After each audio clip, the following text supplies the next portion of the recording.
नमस्कार दोस्तों, स्वागत है एक बार फिर आपके अपने YouTube चैनल जीवा स्टडी पर। मैं वरिष्ठ अध्यापक मुकेश कुमार जांगड़ आपका स्वागत करता हूं। तो अपन जो कलाम द्वारा जो ऑफलाइन टेस्ट सीरीज आपकी राजस्थान थर्ड ग्रेड अध्यापक भर्ती परीक्षा जिसको अपन रीट मेंस कहते हैं उसकी जो क्लासेस देख रहे थे और माइनर टेस्ट 4 अपन देख रहे थे। आज जो माइनर टेस्ट 4 है आपका, उसका लेवल 1 की जो साइंस के क्वेश्चन आए हुए थे, 5-7 क्वेश्चन ही है, ज्यादा नहीं है, शायद 8 के आसपास क्वेश्चन है, वो देखेंगे।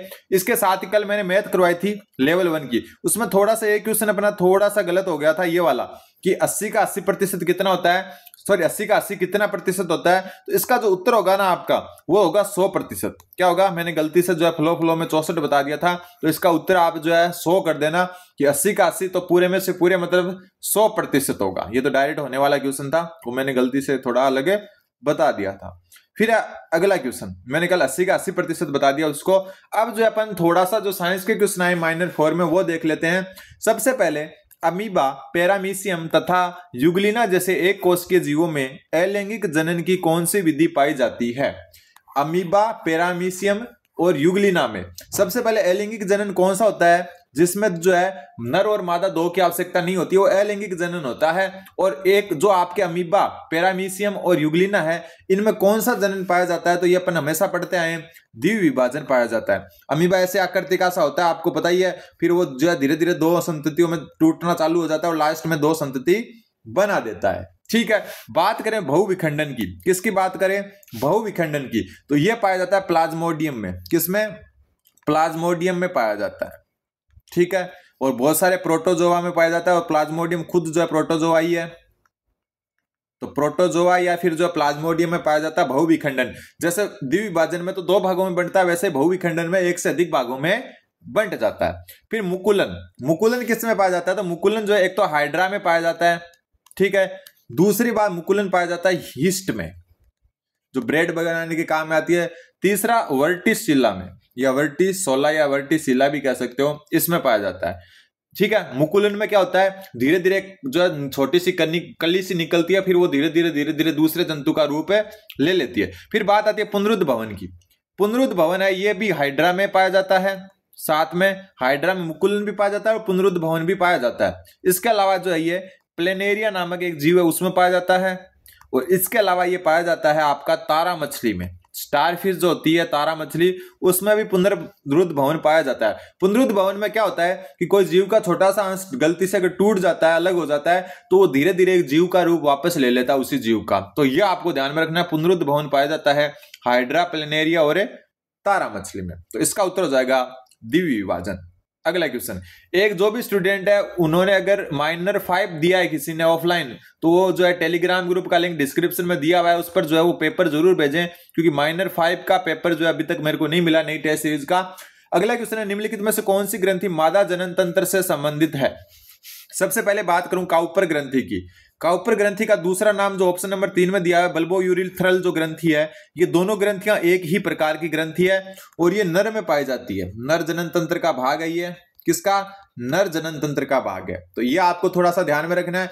ये जो है मटर, दोनों की ग्रंथियों एक ही ग्रंथि है, ये दोनों ये मटर के आकार की होती है। किसके आकार की, मटर के आकार की ग्रंथि होती है। कौन सी ग्रंथि, काउपर ग्रंथि और बल्बोयूरिथ्रल ग्रंथि जो है आपकी दोनों एक ही ग्रंथि है, जो मटर के आकार की होती है और नर जनन तंत्र में पाई जाती है। शुक्राशय आपको पता ही है, ये नर में पाया जाता है, सबको पता है। फिर बात आ गई आपकी बार्थोलिन ग्रंथि, और बार्थोलिन ग्रंथि जो है ये मादा जनन तंत्र का अंग है। किसका, मादा जनन तंत्र का क्या है, अंग है। तो उत्तर हो जाएगा आपका ऑप्शन नंबर 2। अगला क्वेश्चन, निम्न में से किस जीव में आंतरिक निषेचन नहीं होता है। आंतरिक निषेचन का मतलब इससे कोई अंडा या जो है या फिर जो है बालक या जो भी आपका बच्चा है उससे संबंधित नहीं है। अंडा और बच्चा अगर जो है मादा के शरीर के बाहर बने, मादा के शरीर के बाहर उत्पन्न हो, शरीर के बाहर उत्पन्न हो, तो उसको कहेंगे जो है आंतरिक निषेचन नहीं होना, यानी कि बाह्य निषेचन होना। बाह्य निषेचन मतलब कोई भी अंडा या बच्चा वो अगर मादा के शरीर के बाहर उसका विकास होता है तो उसको बाह्य निषेचन कहते हैं, क्योंकि अपने को आंतरिक निषेचन नहीं पूछा है। तो सबसे पहले बात करें मुर्गी है, तो मुर्गी डायरेक्ट अंडा देती है, तो उसका जो आंतरिक निषेचन ही होता है। इसमें नर और मादा जो है वो आंतरिक निषेचन करते हैं। गाय में भी आंतरिक निषेचन होता है और कुत्ते में भी आंतरिक निषेचन होता है। लेकिन मेंढक में क्या होता है, मेंढक में नहीं होता है, मेंढक में होता है बाह्य निषेचन। क्या होता है, बाह्य निषेचन। इसमें जो मादा होती है, जो मेंढक मादा होती है, वो अंडो, जो अपने अंडे हैं उनको क्या पानी में स्रावित कर देती है, किसमें, पानी में। और वहां पर वो फिर जो नर मेंढक है वो अपने शुक्राणु डालकर जो है ये निषेचन होता है। तो मेंढक का जो निषेचन है ना आपका, वो जो है आंतरिक निषेचन ना होकर क्या है, बाह्य निषेचन। इंपॉर्टेंट बनता है ये क्वेश्चन, नोट कर लेना। फिर अगला क्वेश्चन, निम्नलिखित कथनों पर विचार करो।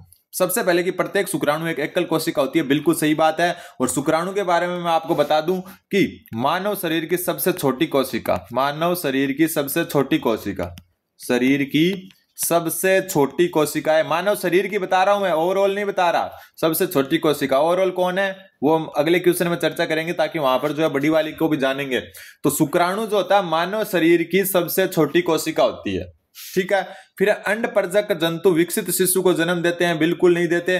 अंडपरजक जो जंतु है वो क्या होते हैं, अंडे देते हैं, विकसित शिशु बाद में विकसित होता है वो, तो ये तो गलत है, ये सही है। तो उत्तर हो जाएगा केवल एक सत्य है। क्या है, सत्य कथन, तो केवल एक सत्य है। तो ध्यान में रखना, मानव शरीर की सबसे छोटी कोशिका शुक्राणु। फिर निम्न में से जो कथन सत्य नहीं है, यानी कि असत्य कथन बताना है आपको, ठीक है। जीवाणु में कोशिका भित्ति अनुपस्थित होती है, तो यह बात ही गलत हो गई आपकी, तो उत्तर यही हो जाएगा।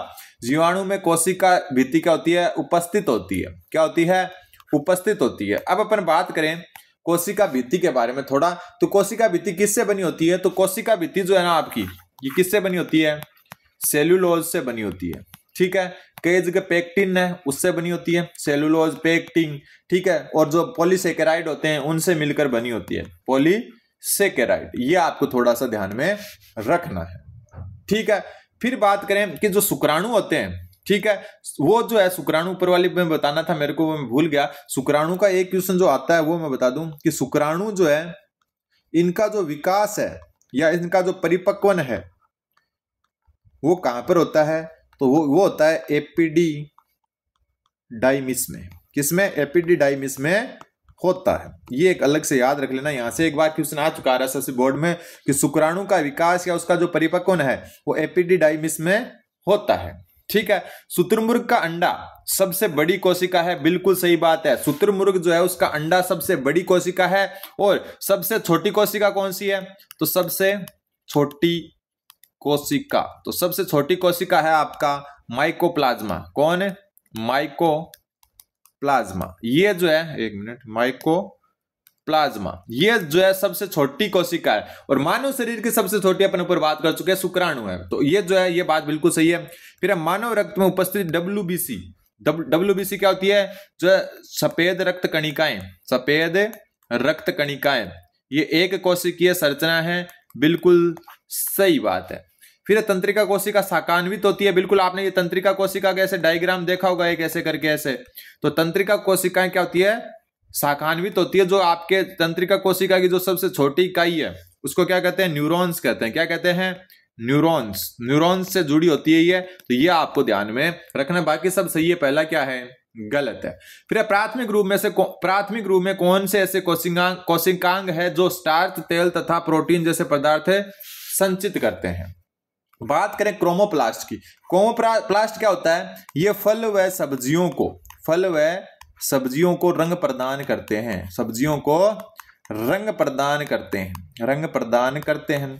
इनमें प्रकाश संश्लेषण नहीं पाया जाता, प्रकाश संश्लेषण नहीं पाया जाता, ठीक है। तो क्रोमोप्लास्ट क्या होते हैं, फल व सब्जियों को रंग प्रदान करते हैं, उनको क्रोमोप्लास्ट कहते हैं, ठीक है। फिर बात है क्लोरोप्लास्ट की, जिसको हिंदी में कहते हैं हरित लवक, जो हरा रंग प्रदान करता है पत्तियों को। ये आपको पता चल गया, पत्तियों को हरा रंग भी यही प्रदान करता है, पत्तियों को हरा रंग, ठीक। ये आपको ध्यान में रखना है। और इसमें प्रकाश संश्लेषण पाया जाता है, इसमें क्या होता है, प्रकाश संश्लेषण पाया जाता है। फिर बात करें ल्यूकोप्लास्ट की, तो ल्यूकोप्लास्ट जो है स्टार्च, तेल तथा प्रोटीन जैसे पदार्थ इसमें संचित होते हैं, तो इसका उत्तर हो जाएगा ल्यूकोप्लास्ट। ये आपको थोड़ा सा ध्यान में रखना है, ठीक है। अगला क्वेश्चन, क्वेश्चन नंबर 112 क्वेश्चन बोल रहा है, पादपों की मूल यानी कि जो पौधे होते हैं उनकी मूल यानी कि जड़ के द्वारा जल अवशोषण किसका एक अच्छा उदाहरण है? तो ये प्रासरण का उदाहरण है। ठीक है, तो पादपों की जो मूल होती है वो जल अवशोषण करती है, वो क्या है? प्रासरण के कारण करती है, जमीन से जो जल अवशोषण करती है। और आज का लास्ट क्वेश्चन, क्योंकि मैथ वाले क्वेश्चन अपन पहले देख चुके हैं, निम्न में से एकल कलाबद्ध कोशिकांग है, एकल कलाबद्ध कोशिकांग है वो पूछा है। सबसे पहले बात करें राइबोसोम की। ठीक है, ये आरएनए व प्रोटीन से बना होता है, आरएनए व प्रोटीन से बना होता है। ठीक है, एक तो ये आपको ध्यान में रखना है। इसका निर्माण होता है केंद्रिका में, केंद्रिका में निर्माण होता है। ये छोटी छोटी चीजें आपको ध्यान में रखनी है। तारककाय, तारककाय से क्या होता है? शुक्राणु की पूंछ का निर्माण होता है, शुक्राणु की पूंछ का निर्माण होता है किससे? तारककाय से। लाइसोसोम, ये एक कलाबद्ध कोशिकांग होता है। ठीक है, क्या होता है? कलाबद्ध कोशिकांग। तो उत्तर हो जाएगा ऑप्शन नंबर 3। इसको जो है कोशिका की आत्मघाती थैली भी कहते हैं, कोशिका की आत्मघाती थैली, सुसाइड जो बैग कह सकते हैं इसको। ठीक है, दूसरी बात जो है लाइसोसोम है, इसको ध्यान में रख लेना, इसको कहते हैं कोशिका का अपमार्जक, कोशिका का अपमार्जक, अपमार्जक।